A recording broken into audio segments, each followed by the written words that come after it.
Assalamualaikum warahmatullahi wabarakatuh. Kami dari kelompok 7 akan menampilkan sebuah video. Adapun tujuan dari video ini adalah untuk memenuhi mata kuliah tugas dari pembelajaran mikro. Adapun anggota dari kelompok kami adalah saya Mida Faradila Khalifah Zahra dengan NIM A1C120015. Anggota Jakbar dengan NIM A1C120029. Saya Murat Nisa dengan NIM A1C120035. Saya Paula Adonami Putar dengan NIM A1C1061. Demikian video dari kami. Selamat menyaksikan. Assalamualaikum semuanya. Gimana kabarnya hari ini? Baik, Bu. Alhamdulillah. Oke, untuk mengawali pelajaran kita hari ini, mungkin ketua kelas bisa disiapkan terlebih dahulu. Baiklah, sebelum memulai pelajaran pada hari ini, lebih baik kita berdoa menurut agama dan kepercayaan kita masing-masing. Berdoa dimulai.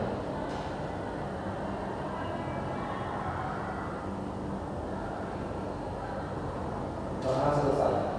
Oke, terima kasih kepada ketua kelas yang telah memimpin doa. Untuk mengawali pelajaran kita, mungkin Ibu akan mengabsen kalian terlebih dahulu. Khairatun Nisa hadir? Hadir.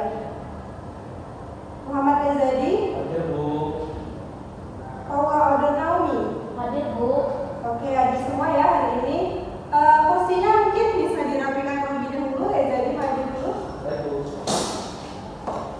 Oke, gimana? Sudah siap untuk belajar kimia hari ini? Siap, Bu. Alhamdulillah. Nah, mungkin masih ingat pelajaran minggu kemarin kita belajar tentang apa?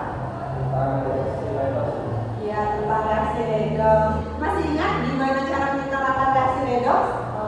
Ada dua cara, Bu. Dengan cara bilox atau bilang oksidasi dan dengan cara setengah reaksi, Bu. Iya, benar sekali ya. Jadi, untuk menyetarakan reaksi redoks kita punya dua cara, yaitu dengan bilangan oksidasi dan juga setengah reaksi. Nah, mungkin kalian masih ingat ya tahap-tahap untuk menyetarakan reaksi redoksnya. Untuk sekarang kita akan mempelajari tentang masih ada hubungannya tentang reaksi redoks, yaitu tentang sel elektrokimia. Nah, di sini sel elektrokimia itu dibagi menjadi dua, yaitu sel Volta dan sel elektrolisis. Nah, untuk pelajaran kita hari ini kita akan mempelajari tentang sel Volta.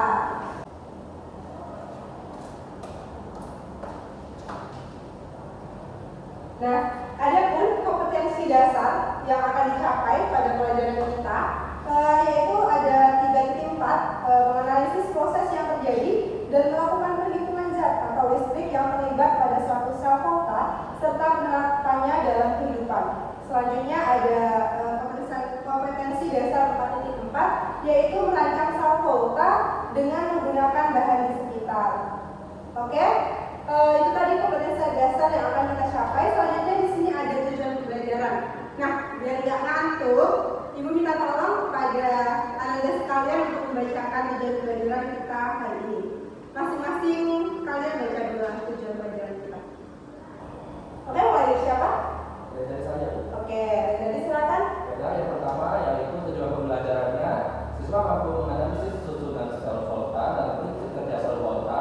Yang kedua, siswa mampu menganalisis notasi sel dan spontan reaksi. Yang ketiga, itu ada siswa mampu memecahkan perhitungan potensial sel. Kemudian siswa mampu merancang dan melakukan percobaan sel Volta dengan menggunakan bahan di sekitar. Yang kelima yaitu siswa mampu menyajikan hasil percobaan untuk membuktikan adanya aliran elektron. Yang keenam, siswa mengetahui penerapan sel Volta dalam kehidupan sehari-hari. Oke, sip. Nah, jadi udah tahu kan tujuan pembelajaran kita hari ini itu apa aja. Nah, di sini Ibu punya gambar. Ada yang tahu ini gambar apa? Mobil remote. Nah, ini dia mobil remote.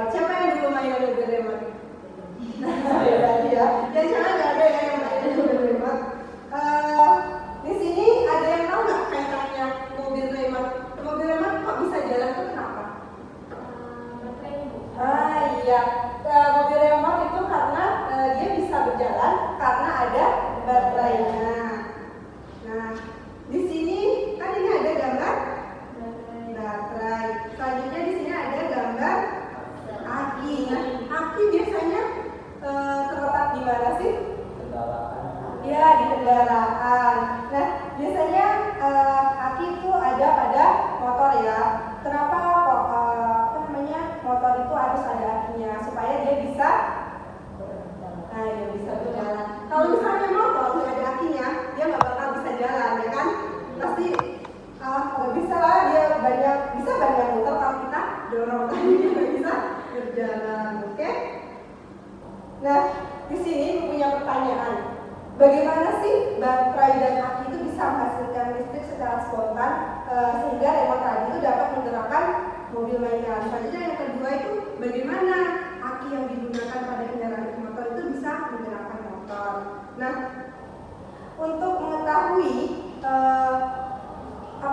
jawaban dari pertanyaan ini, Ibu akan menanyakan sebuah video yang bisa kalian lihat di sini.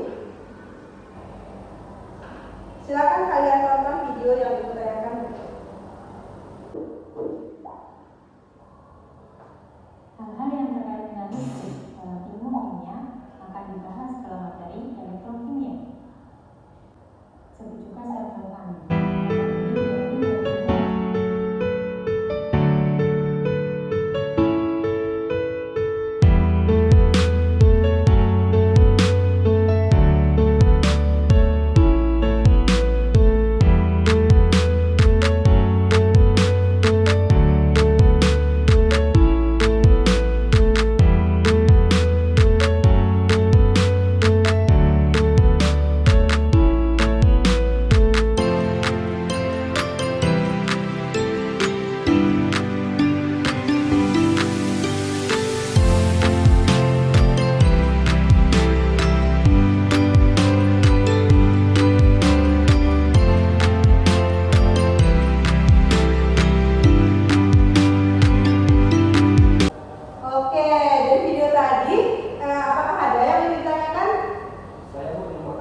Ya, silakan Rizadi.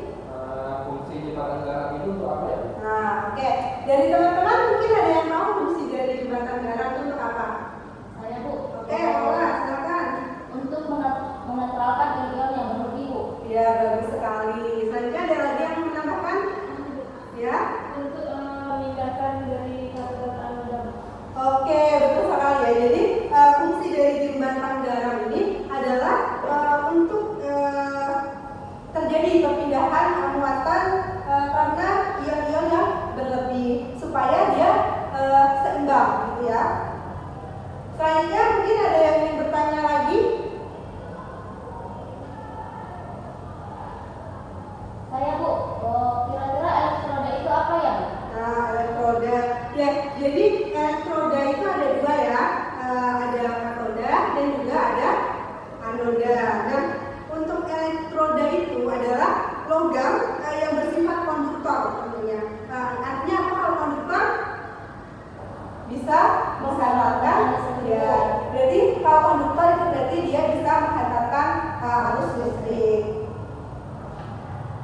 Oke, untuk selanjutnya mungkin di sini Bu punya gambar rangkaian sel volta, bisa kalian lihat di layar. Nah, di sini ada apa aja sih rangkaian dari sel volta itu? Ini sama kan kayak yang tayangan di video tadi. Coba tolong sebutkan. Ada voltmeter, Ya, ada jembatan garam, ya. ada katoda, ada Ya. anoda, ada dari elektrolit. Asik, benar sekali ya.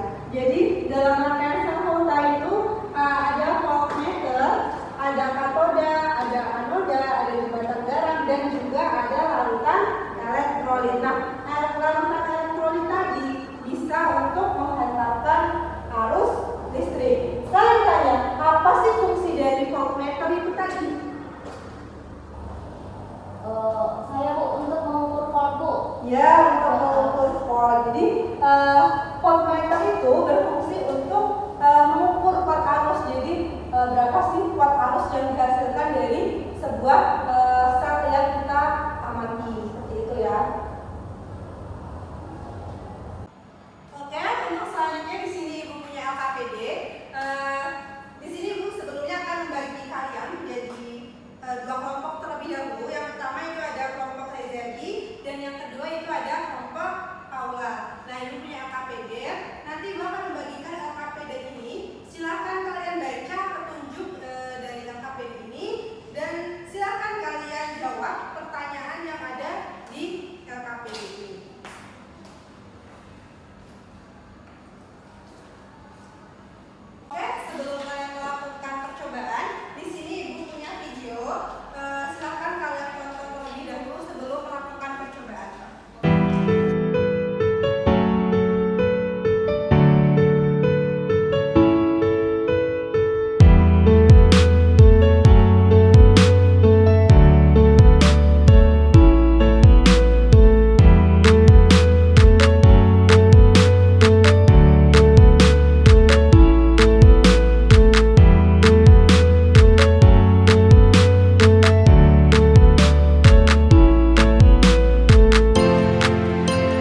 Selamat pagi semuanya.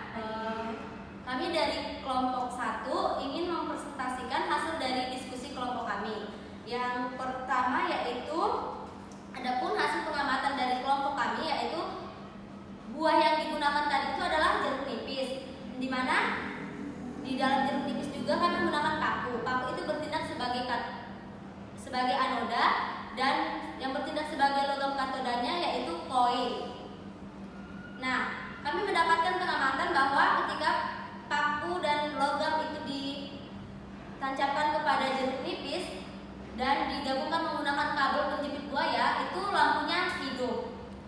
Adapun gambar rangkaian sel volta dari buah-buahan yang percobaan yang telah dibuat itu adalah sebagai berikut. Bisa diperhatikan ya teman-teman, ini sebagai gambar dari rangkaian sel volta. Selanjutnya yaitu berdasarkan percobaan yang telah dilakukan juga, logam yang bertindak sebagai anoda itu adalah paku dan logam yang bertindak sebagai katoda itu adalah koin logam. Nah, selanjutnya jelaskan apa yang terjadi pada anoda dan katoda dalam rangkaian pada percobaan baterai buah sebagai aplikasi sel volta.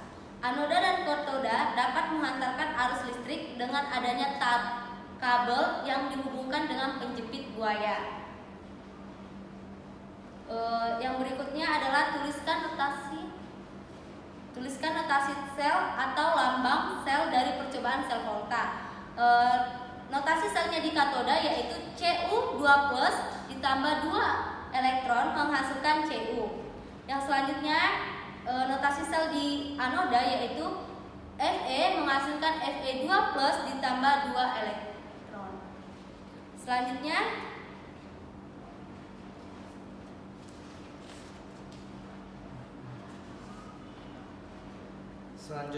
untuk kesimpulan dari praktikum ini, jeruk nipis lemon dapat menghantarkan arus listrik dengan prinsip kerja sel volta karena mengandung senyawa asam kuat yang dapat menghasilkan ion positif dan ion negatif. Semakin banyak jeruk nipis yang digunakan, maka semakin banyak pula tegangan yang dihasilkan dan semakin terang pula lampu yang menyala.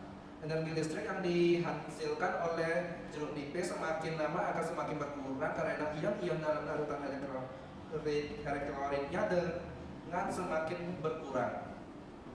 Sekianlah dari kami akhiri. Wassalamualaikum warahmatullahi wabarakatuh. Oke, jadi aku dulu untuk kelompok 1. Nah, itu tadi adalah presentasi dari kelompok 1. Nah, dari teman-teman, apakah ada yang ingin bertanya? Saya Bu, izin bertanya kepada kelompok penyaji. Pertanyaan saya, bagaimana kalau misalnya pada saat praktikum ataupun percobaannya itu lampunya tidak hidup? saya izin menjawab ya pertanyaan dari saudari Nisa. Menurut kelompok kami itu mungkin ada disebabkan beberapa faktor. Yang pertama mungkin karena lampu yang digunakan itu terlalu besar sehingga buat arus atau dari asap itu tidak menyanggupi untuk menghidupkan lampu daya tersebut. Terus itu yang kedua ada karena pakunya berkarat. Itulah mungkin yang menyebabkan kenapa lampu tersebut tidak hidup pada saat merangkai rangkaian sel volta. Nah, bagaimana saudari Ayranti Nisa dapat menerima jawaban dari kami? Baik, terima kasih. Sepertinya sudah dapat diterima jawabannya. Terima kasih. Oke, tadi sudah kita saksikan ya tentang presentasi dari masing-masing kelompok. Nah, di sini Ibu mau dong minta kesimpulan dari kalian. Apa sih kesimpulan yang kalian dapat dari pembelajaran kita kali ini? Yuk, silakan siapa? Saya Bu. Ya, silakan Paula. Kesimpulan yang saya dapat itu yaitu adapun prinsip kerja dari sel volta adalah pemisahan reaksi redoks menjadi dua bagian, yaitu dengan cara setengah reaksi, dan dengan cara setengah reaksi oksidasi di anoda dan setengah reaksi reduksi di katoda. Ya, baik. Selanjutnya